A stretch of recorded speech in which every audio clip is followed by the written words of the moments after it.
Hi, welcome to another video on the channel. So, I've had some issues with the Passat. I was having issues with the coolant going white and milky. It wasn't overheating yet. I think over time it would have come down to that. So the issue was this has failed ultimately. As you can see in there, it's all full of gunk and rubbish. It's had it. This is the original one for the car, so I suppose at 160,000 it's done all right. So yeah, I replaced all this, so it's a fair old faff to get to the whole. I've replaced the whole assembly, by the way, as well, just to be on the safe side. I mean, there was nothing wrong with this one. I had to cut off the edge of so where the oil cooler bolts on there. I cut that off in a fit of rage because the spring clip on the hose here spun and got stuck behind it, and I couldn't get any tools on there to undo the spring clip. So I got a little bit upset, and I got an angle grinder and cut it off. But you know, it is what it is. Once all that was fixed, I still was having issues. It wouldn't start afterwards. I had a fault code. I've forgotten what the fault code is now. P0322, I think. I don't know. I'll put it in the video.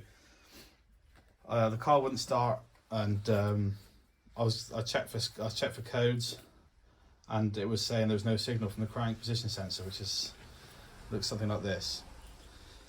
And yeah, when I checked I went to check the sensor, and of course, yeah, at some point I must have, when I was removing this, I pulled the sensor hard, and I pulled on the wire hard enough that I pulled the wires out of the multi-plug, so that had to be replaced. This is the replacement one I got. Now, the original Volkswagen sensor, which is this one here, which took a hell of a beating getting it out. Now, these are an absolute nightmare to get to if you've ever got to replace one of these things. I mean, it turned out in the end there was nothing wrong with this one, which is really annoying. But I'll post a picture on the video any second now, which shows the position. So to get to it, it's on the front of the engine. So you've got the oil cooler here, and this sensor is somewhere down here. And to get access to it, you have to remove the oil cooler unit. And of course, I just put a brand new one on, so I wasn't very happy about that. So I took it off again. Got to the sensor. Couldn't really get on this screw properly. I think this sensor has been possibly replaced before, and you see the bolt head's pretty rounded out. Yeah, it got to the point where I had to get Mechanic Matt out. So he came out originally. So when he first came out, all he did was splice in a new one of these, which was great. He's a great bloke, by the way. He's got a YouTube channel. If you check out his channel, that'd be fantastic, because he really is. He saved my ass on a couple of occasions there. We spliced on a new connector, and he checked all the connections were in the right place, checked all the wires, everything was spot on, which was perfect. Plugged this into the sensor, and obviously the oil cooler was still, so we couldn't test it on the spot. So I put it all back together, put the oil cooler back on, radiator fans back in. I just thought it'd work, I should have tested it really before I put everything back together. But yeah, put everything back together, started it, still had the same fault. So we tested the connections again, and they were all perfectly fine. Matt checked the wire from the connector to the ECU, that was perfectly fine, nothing wrong with that. Yeah, it baffled us for a while actually. We couldn't work out what the hell the fault was. The most annoying part is we would connect the connector up like that outside the car, with the sensor off the car, and try it with a magnet, and we were getting a reading. But when we put everything back together, there was no signal, and it just made no sense. And it was getting to the point where I was getting pretty frustrated. I'd had enough. So it's probably worth mentioning that. So this sensor here is an aftermarket one. This is actually a good sensor. Or the proper Volkswagen ones, you've got a notch that runs along here. And this one doesn't have it for some reason, although it's the same part number. And that notch corresponds with the side of the connector. And you see on this one, this is the one we originally put on it. after I broke the first one, and I cut a notch into it so it would fit on the original. So on this, before I smashed the connector off it,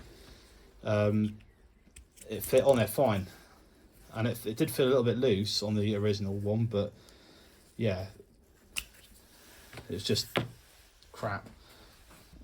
So anyway, I fitted this sensor because after we changed the connection and checked the wires, we just assumed the sensor was broken. So I put this new sensor in, put everything back together again, assuming it would work again, and still nothing. I had no same fault code again.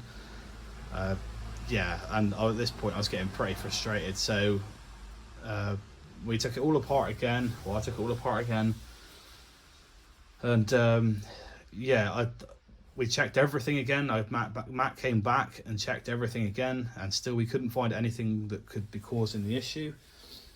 So it came down to I went to Volkswagen, the dealership around here, Cars Volkswagen, and asked for an actual connector with the proper notch on the side of it, and I got one, and it matched the original connector exactly.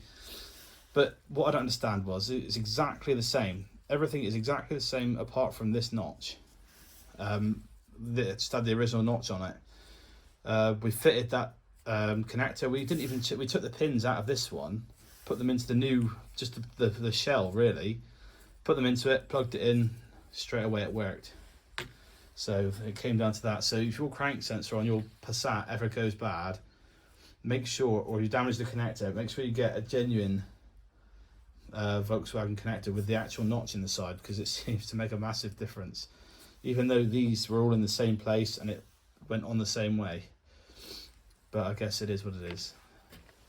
But yeah, hopefully this helps someone out with all the faff I went through with it. It was an absolute nightmare, taking it all apart and putting it back together, taking it all apart. But yeah, stay tuned anyway, because I now have another video coming up soon, where I should hopefully be trying to get the bonnet open on that Passat, because the bonnet release won't work. I'm thinking the cable where it clips into the mechanism has just come apart or something like that. It's a fairly common fault on them, I believe. So I'll be taking that apart. Hopefully I'll be able to get the bonnet open to do that and fix that. That'll be in another video coming up. So yeah, see you in the next video.